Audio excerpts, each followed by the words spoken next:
Oke, bismillahirrahmanirrahim. Assalamualaikum warahmatullahi wabarakatuh. Selamat pagi semuanya. Perkenalkan, nama saya Asep Hairudin.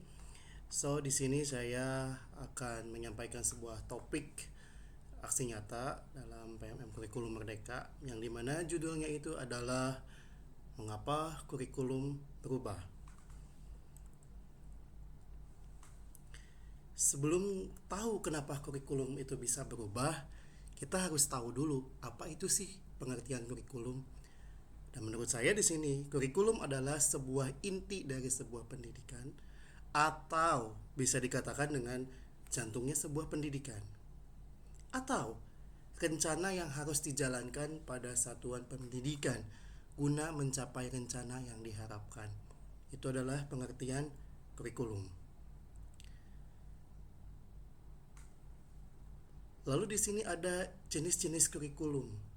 Jenis-jenis kurikulum yang pertama ada kurikulum ideal, yang kedua ada kurikulum aktual, lalu ada kurikulum tersembunyi. Lalu di sini ada tujuan kurikulum. Di sini ada definisi tujuan kurikulum. Undang-Undang Nomor 20 Tahun 2003 tentang Sistem Pendidikan Nasional atau UU Sisdiknas pasal 3 yang menyebutkan bahwa pendidikan nasional berfungsi untuk mengembangkan kemampuan, membentuk watak dan peradaban bangsa yang bermanfaat dalam rangka mencerdaskan kehidupan bangsa. Dan ini bertujuan agar potensi peserta didik dapat berkembang menjadi manusia yang beriman dan bertakwa kepada Tuhan Yang Maha Esa, berakhlak mulia, sehat, berilman, cakap, kreatif, mandiri, dan menjadi warga masyarakat yang demokratis secara bertanggung jawab. Lalu, apa saja sih komponen kurikulum? Yang pertama, jelas ada tujuan, bahan ajar, metode, evaluasi.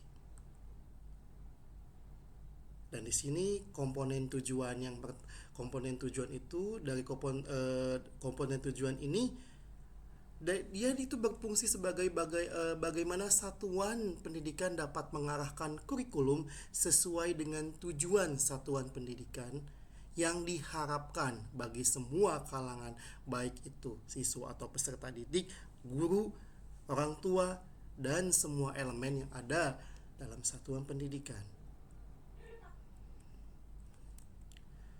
Lalu komponen bahan ajar. Komponen ini berisikan bahan ajar untuk satuan pendidikan yang dipakai dalam kegiatan pembelajaran, baik berupa media.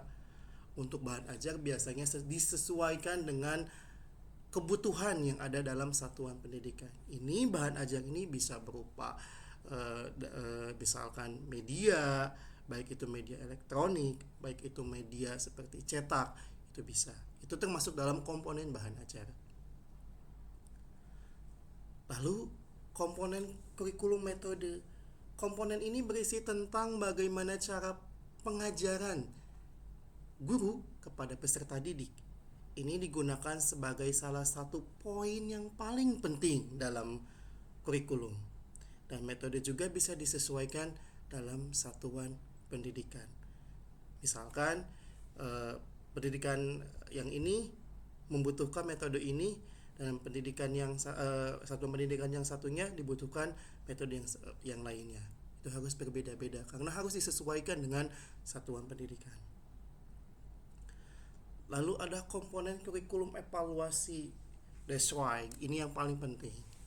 Komponen ini sangat penting karena setiap kegiatan yang ada di satuan pendidikan itu wajib harus diberikan penilaian. Karena dengan penilaian kita tahu tolak ukur dari kurikulum yang sudah kita tempuh dari awal sampai sekarang. Apakah itu sudah berjalan sesuai dengan tujuan atau belum? Itu harus dievaluasi. Lalu, kenapa sih kurikulum itu penting? Ya tentu saja, karena tanpa adanya kurikulum maka pendidikan tidak terarah, artinya ngambang, dan tidak tahu tujuan pendidikan nasional pun tidak akan tercapai dalam satuan pendidikan. Akan tetapi dengan adanya kurikulum akan mempermudah pelaksanaan dan mengimplementasikan pendidikan dalam kegiatan belajar mengajar. Artinya dengan adanya kurikulum itu tidak akan berbelok dari tujuan satuan pendidikan, dan ini akan terarah akan tujuan pendidikan nasional. Terus kurikulum yang ada di Indonesia, ini kurikulum rencana pelajaran ini tahun 1947, ada kurikulum rencana pelajaran terurai 1952, kurikulum 1964, kurikulum 1968, kurikulum 1975, ada kurikulum 1984, kurikulum 1994, dan suplemen kurikulum 1999. Lalu ada kurikulum berbasis kompetensi KBK ini tahun 2004.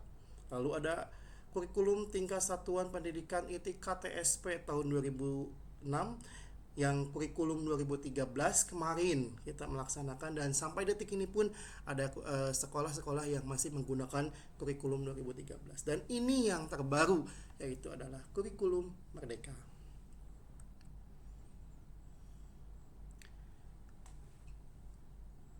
Lalu di sini, apa perlu kurikulum itu berubah? Tentu jawabannya bisa iya. Alasannya, ada beberapa faktor tentunya yang menyebabkan kurikulum bisa berubah. Kurikulum tidak dapat dipergunakan dalam satu waktu terus-menerus karena dunia ini berubah, kebutuhan pun berubah, sehingga kurikulum pun dituntut mengikuti perkembangan zaman. Selain itu, kurikulum juga harus mempertimbangkan kebutuhan peserta didik. Contohnya, sekarang eranya era digitalisasi. Kalau misalkan kita mengacu kurikulum hanya membaca istilahnya buku, mungkin ini sudah tertinggal. Makanya kurikulum itu bisa berubah. Lalu kurikulum harus berubah agar pembelajaran yang relevan dengan perkembangan zaman digital yang berkembang semakin canggih, sehingga pendidik pun dituntut untuk menguasai teknologi agar pembelajaran semakin bermakna. Perubahan kurikulum juga di sini merupakan upaya pemenuhan kebutuhan belajar peserta didik sesuai dengan konteks situasi dan kondisi saat ini maupun berkelanjutan. Karena setiap peserta didik memiliki kebutuhan belajar yang berbeda. Di si A dengan si B itu mempunyai kebutuhan yang berbeda, sehingga kurikulum ini harus disusun sedemikian rupa sehingga dapat mengakomodir semua kebutuhan peserta didiknya. Nah, cukup sekian dari saya, kurang lebihnya mohon maaf. Saya tutup, dan jangan lupa berikan komentar kalian. Terima kasih. Wabillahi taufiq wal hidayah. Assalamualaikum warahmatullahi wabarakatuh.